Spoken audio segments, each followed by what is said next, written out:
Hi everyone, welcome to Good for the Game TV. You're live watching GGGaming Gone Mad. It's episode 7. And yeah, we'll be looking forward to seeing what Gary's got in store for us this week. He's joining us from his place down in Cape Town. Gary Lentin, welcome back to the show. Good to have you on a bigger screen this time. Last week you were on your cell phone. Correct. This week I've been sent home from the party. So I'm at home and I'm going to do the whole show from here. Probably better prepared than I was last week. Always good to be up, Brent. You're looking pretty fit as well. And I'm happy to, even though I was a little bit rushed last time, I think that, we tipped another winner there, again at even money or better. So can't do more than that, right? One tip every week, and so far we're 6 for 6. So let's hope we can keep the roll going. I'm very concerned about this week's tip. I must be perfectly honest with you, But hopefully we get away with one. Well, I saw your tip for this week. I must say, I actually fancy it as well, which probably just adds to your concern. But thanks for using the royal we there as well, because I must say I haven't been in quite the same form as you, but you certainly have been on fire. And Gary, someone else who's been on fire in your master punter competition, I was just looking at the leaderboard there. The Vulture, or Vulture as he's called, he's up to over 50,000 and he started from 3,000. I mean, you guys must be hating this chap. No, well, I mean, I don't hate him. I don't even know who he is, you know what I'm saying? But there are winners and there are losers in betting, and that's the way there is. That's the way it goes. And we always knew the person that won it was going to have to show a profit. You know what I'm saying? The shrewdies, gone are the mug punters, Brent, present company excluded. But as a rule, most of the mug punters have disappeared from the industry, and you're left with the shrewdies. And the internet's had a lot to do with it. People get information. They're able to compare prices and everything like this. And so, yeah, you got to have winners and losers. He's 38,000 Rand in front. I can see Vulture from FinComp, National Spirits in third place, Edward Schlechter in fourth, Good for the Game in fifth, and then Nelson 111, Brock, SA Sports Blog, Snail, and Ruin Farid. I'll say this, right? I'll go right down to, I would say everybody's still got a chance, Brent. I mean, let's take the guy fifth, Good for the Game. Right? Yes, good-looking chap. Right. I mean, I'll be honest with you, you're not going to win a competition if you can't look for winners. You have to, in my opinion, go tote. The Vulture, he's just hovering above everything, you know what I'm saying? And I mean, he must be a 1 to 6 shot to win it. But I just think, and I'm not trying to generate turnover, I think it's a competition, and I'm not talking against the Vulture. I mean, I hope he deserves to win it. He really does. I suppose whoever out in front at the end of the tournament deserves to win it. It's gone for a month, and people have put themselves, guys like you that have got 10 grand, you put yourself in a position where you can take a pick six, you can take a PA, a bar pot. You know what I'm saying? Don't go and blow your full bankroll that you won. You know what I'm saying, Brent? But put aside 3 or 4 grand, take some tote, and you know what I mean? You see if you can the guy. You know what I'm saying? Look, you know what I mean? It's not going to be easy. But the truth is, if you think about it, if the people down from 2nd to 6th all chose a 6 to 1 shot and put on their full baby, one of them would win it, right? If it was all in a 7-horse race, right? And they'll beat. So he can't just sit on his laurels either. You know what I'm saying? I'm not saying that any of you know each other. You don't. But it's not over. He's a 1 to 6 shot, but he needs to stay awake. Yeah, that's it. I mean, I was trying to think of myself in his position, which I'd certainly prefer to be in his position than in my position. But I mean, he doesn't really know what the guys are behind him are doing. So does he sit tight or does he keep going? Look, certainly been watching him. He's moved up from 40 to 50,000 in the last few days. So he's clearly the type of guy who's backing himself and going for it. And I must say, I hadn't thought of something like a pick six or something like that. So that's actually good advice. Your only way. He's obviously well informed and he's good at what he does and everything. But yeah, he doesn't know what to do. You know what I mean? Does he risk 10 grand and try to get to 60 by finding an even money shot? Does he in my opinion, Vulture has to keep doing what he's done for the past 4 weeks, Brent? Just chipping away, regular profits and everything, and just looking to keep moving forward. And at least he needs to garage, in my opinion, at least 40,000, not just more than 12.5. And if that 12.5 can turn into 60 or 70, great. It'll be hard to beat him. And if it doesn't, if anybody goes past 40, it's unlikely anyway. But you have to go tote, Brent. I'll be honest with you. Agree with you. I had a turning point, just to stay on the competition for a while. I had a turning point this past weekend. I got up to 14,000. And I put 4,000 something on under 55.5 points in the Lion Sharks game in Durban. It had shortened to 7 to 10. It was raining. I mean, I thought I got onto a good thing. And immediately I was going to take 7 of that and plow it straight onto the province unders as well. And it's amazing how those turning points come, because the Sharks probably handled the ball like they haven't handled in years. Yeah. And somehow we got 57 points in the game, and it sort of scaled me right back. But it's those sort of turning points you've got to look for. But we're so late in the competition now, I agree with you. You're probably better off turning to the tote and looking for something like a pick six. Yeah, I agree with you. You know what I'm saying? Definitely. And it was unlucky. I mean, it wasn't unlucky. The Sharks were brilliant last week. You know what I mean? Just to mix the two up. Yes. You know? And you mentioned the Stormers as well. They had a great first half and then went to sleep a little bit in the second half. And I think the two of them do battle this weekend in the only Currie Cup game, I think, this weekend that there is. But, yeah, you know where you are. The other thing is, Brent, at the end of the day, let's say you just sat back and got your 10,000. Yes, you're unlikely that you'd run in the first three. You might look third, right? But at least you've still had the experience of playing in a competition, being up there. You know, your whole thing now is it's worth taking a chance, because if you did fluke a pick six or whatever it is, right, it's not only the pick six, you're going to get an extra 50% added to it, right? Exactly. And I mean, one thing's for sure, as long as I don't do my whole balance, I'll take that even 500 off the Oracle I had with him at the start of the tournament. Yeah. That was a mismatch, right? Anthony Joshua versus, you know what I mean, a lightweight, you know what I mean, Angola. Just a complete mismatch. It certainly was. Just to give the boys a shout out, I see quite a few of them commenting on the side there. Ruan Fari, who I see is sticking his head in there in 10th place. He, of course, won the 2,500 Rand when your double landed last week, Gary. So very well done to him. He's one of the shrewder punters we've got, and very quick on his phone as well. We'll talk about that bet later on. But let's just quickly touch on the second half of a competition we started last week. Called it on Twitter Destination Loftus. What the guys had to do was predict who would win and by how many in the Sharks-Lions game. We had 11 guys correctly predicted the winner, and the leaderboard is up on Good for the Game. I can tell you Bertie and Henrik both nailed it. Sharks by 16 points exactly. So they are currently leading. And then we've got a number of other players, and I'll actually just share the screen now as I talk you through this one, Gary. We've got a number of other players very much in contention. Hopefully, guys can see it here. We've got all the guys on the leaderboard here scored points. But the important thing to note for this week's game, we've got to predict the South Africa-Australia margin and score, is that the points count 50% more. So it's very possible if you either got 0 last week, like the likes of the Oracle did, or if you're new to the competition, you can enter this competition and you could still win it if you, for example, nail South Africa by 12 or something and no one else gets it. Yeah, of course. I mean, the truth of the matter is you could go for the Wallabies by 1 and you'd probably have the Wallabies 2, or you could go for a draw and then you'd probably, you know what I mean, have all the Wallabies small wins and everything in your favour, or Wallabies -1. You know, there are a lot of ways to play the competition. You know what I'm saying, Brent? And congratulations to the guys that hit it on the number. You know what I'm saying? That's not an easy thing to do, and you know what I mean. Well done to them. You know. And I mean, you certainly said afterwards, and you only coming fit. I mean, I don't understand it. It's your game, your side, your competition. You coming fit. Yeah, well, I tell you what, if it wasn't for that late Lions try, I was Sharks by 21 and they were leading by 23. I think I would actually have been leading the competition if it wasn't for that late Lions try, which at the same time, of course, nailed my unders points bets as well. So I wasn't too happy about that. But just to mention to the guys, we also stick something up at the end of the show, but you can go onto the Good for the Game page, look for the GGGaming promotions page, and we've got the details of the competition there. But essentially, to enter this week, you've got to predict South Africa, Australia, and by how many points.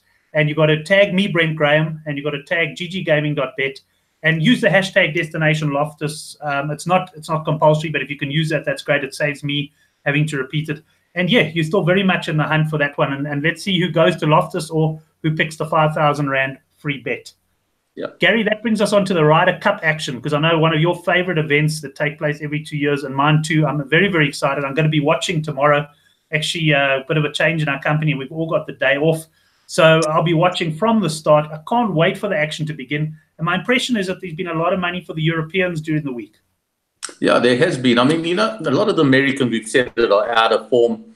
They're trying to. You could see today in the opening ceremony, they're trying to get a bit of a lift from Woods' success and the support that Woods has got, which was quite incredible. I don't know if you were fortunate enough to watch the opening ceremony today. You know what I'm saying? But you know what I mean. Between his sort of the celebrations running down the 18th last week and his welcome today, you know what I mean. Which, in my opinion, is just fitting. You know what I'm saying? At the end of the man has won 80 PGA events. It's ridiculous, Brent. I think the focus went away from how great he was, and he dominated a game that never really been dominated before, you know? And what did he do that lost so much of the public sort of admiration was that you know what I mean, had one or two issues and he slept around a little bit, you know what I'm saying? If we saw the girls that he slept around with, none of us would have said no either, you know what I'm saying? So I don't hold against him. He's a great golfer, 80 PGA events, you know what I'm saying? 3,000 girls that he's had. I mean, fantastic. He's got every record that you. And, you know, I just feel that I don't know. I'm not sure. I just think Europeans are in better form. I think they got great picks. I'm expecting Garcia to win one or two games if he plays in them. I'm expecting the Europeans to be really tough. It's a golf course that Fleetwood's done really well at. I'm expecting a hell of a lot from him. Like I said, you know, I've made Europe the best bet I've seen for a long, long time. But there is somebody who I really have a lot of, not admiration, but respect for in golf tipping. And he likes America. And that's put sort of my firing a little bit on hold, Brent. But, you know, I think that one thing I'll say that Europe need to be ahead going into the singles. I think if Europe are behind going into the singles, I don't think they can overturn that. I think America could overturn a slight deficit. But for my money, they need to make hay over the next 2 days. Okay, well, let's run through a couple of the Ryder Cup specials that you've got there, Gary. The one is if you back the outright winner, and I'm not reading this now, so if I do go wrong, we'll put it right at the end. But if you back the outright winner, so for example, Europe, and it does finish as a tie, you get your full stake refunded up to a maximum of 5,000 Rand. Correct. So we're taking out the tie from people that are punting with GG and that watch. Yeah, and the other thing to note there is I think you said that the close-off for that is before the PM games. So that's before the foursomes on Saturday. So it means you can actually wait for you can wait for the first, effectively, 12 matches to take place before you place your bet, and you still get that tie-back option. So certainly you don't have to even rush into a bet now, but you can take a break on that. We will have the TNCs up briefly at the end of the show, but we'll stick them on the Good for the Game page. And then you've also got the correct score market, Gary, where people can, for example, predict USA 14.5, Europe 13.5. And if they get within a point of that, then they can also get their stake back. They get within a point and they lose their money, we'll give them their stake back as well. So, you know, we're just protecting the guy against the sort of nightmare short head that goes against him. And that's all it is. And I do think it's going to be competitive, Brent. The betting suggests it will be, you know. So those specials really fit into that, you know what I mean? If it's a tie, you get your money back. And if you go for a correct score and you're out by one, you know what I mean, you're going to get your money back as well. So we're sort of protecting guys against that real close thing that they get wrong. And then the other market you've picked out here, and I'll just open the document now to share. I've just got it written down on a bit of a Word document here. But the other market you picked up is the hole-in-one market. I don't know what sort of interest this attracts, but it is quite a nice one. You normally get, I think, here about 9-2 probably that there is hole-in-one, and obviously quite short that there's no hole-in-one. And you've got two options here. You can back no hole-in-one, which is probably for the big hitters because it'll be a short price. And if Rory or Tiger get a hole-in-one, you get your stake refunded. Or you back hole-in-one, yes. And if Tiger or Rory are the ones to get the hole-in-one, you go into a draw for a golf voucher worth 30,000. Correct, exactly, you know. So, yeah, I mean, I remember if I go back, I don't want to make a mistake with this, but I think it was the British Open that Mickelson won. I'm not sure. I'd back Mickelson to win and for there to be a hole-in-one. And, you know what I mean? It was going all over the place. Is it the one? I don't know. Anyway, and I got lucky. There was a hole-in-one on the fourth day as well. It was just crazy. You know what I'm saying? And, you know, like I said, a little bit of incitement. And then I just want to say one thing. Although there are less players going through the field than there normally are on a normal event, right? The flags will be set up on the par threes much more generously. So the likelihood of the holes being accessible is definitely there. You know what I mean? They're not sitting there trying to tuck them away. I mean, the organisers would love nothing better than somebody to hit it to 4 foot and then the guy goes and knocks one in from the tee, you know? So I think there might be one. Right. Well, we'll have a look at that one. We'll, as I say, be showing all of those specials on the Good for the Game page if guys want to have a look at that. Just to tell you, Gary, I'm also very much in the Fleetwood camp this week. I see he's about 7-1. And Sean Nicholas, one of the shrewdest punters out there as well, he's saying Rahm is the business this week. And now both Rahm and Fleetwood are rookies. But I think that's one of the strengths of this European team. I think they've got some really strong rookies coming in. Yeah, no, they do. They really do. It's a real good bunch of rookies that they've got. No, I mean, Rahm, obviously, you know what I mean, I respect what Sean thinks and everything. I have the scores to prove that he's a good punter. But I would just say I've lost faith in Rahm. I used to back him, I did well. And then there were one or two tournaments about 8 weeks ago that he seemed to have wrapped up. One or two things went against him and he lost control and he started to behave poorly. And that sort of put me off him and everything. So I would just say that I'm going to stick with Fleetwood. I'm more in your camp than I am in Sean's camp on this one. I think that, you know what I mean? I think Fleetwood going to do the business for them. Yeah, I'm excited for Fleetwood. I think he's going to get plenty of game time as well. Can't wait for the action. Of course, GGGaming will have betting up on all of the matches tomorrow. Of course, starting off with the 4 balls, which are usually a lot tighter because you need a better ball counts as opposed to the foursomes in the afternoon where you play alternate shots. And that's an area where the Americans have tended to thrive. Let's quickly touch, though, Gary, on the Rugby Championships coming up this week. A big week for South Africa to see if they can sort of carry on the momentum of the great victory over New Zealand. They play Australia, and that's in Port Elizabeth on Saturday evening. And a handicap set there around about 8.5 points. Have you had any action? I think Gary has just frozen there. I'll have a look if he pops back in. I'll keep on talking until he does. It's probably the Wi-Fi connection that's gone down. But just what I was going to touch on with Gary there was the rugby champs. We've got 8.5 points, South Africa. Then an interesting game as well, Argentina against New Zealand. That's 16.5 points. And that is, of course, taking place in the early hours of Sunday morning South African time. So, I don't know. Most of the punters I've seen on the Good for the Game forum certainly are leaning towards Argentina on the plus. But I must say, I think there could be something of a New Zealand backlash. And I had a look at New Zealand's record in Argentina. It is very, very strong. I think they've won their last 5 games there, and I think most of them have been by sort of more than the handicap that has been set there.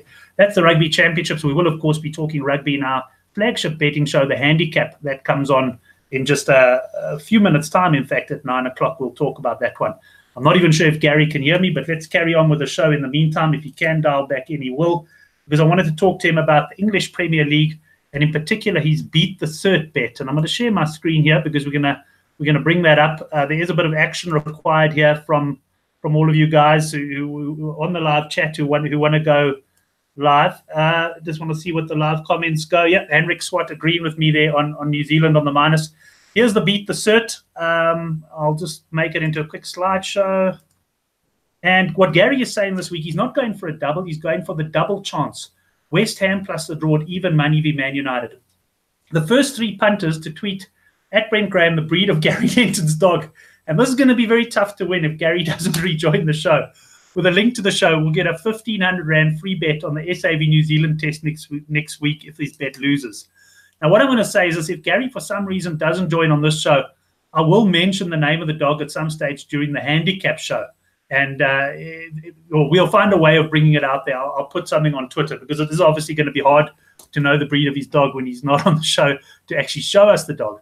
But let's go back out, and I'm just going to have a look at the screen and see if there's any sign of Gary. And no, he's not. Hopefully he will come back in now. But that's the competition, guys. So you have to tweet myself, and Oracle can take note at Brent Graham, not at Good for the Game. And the link to the show, and then the breed of Gary's dog.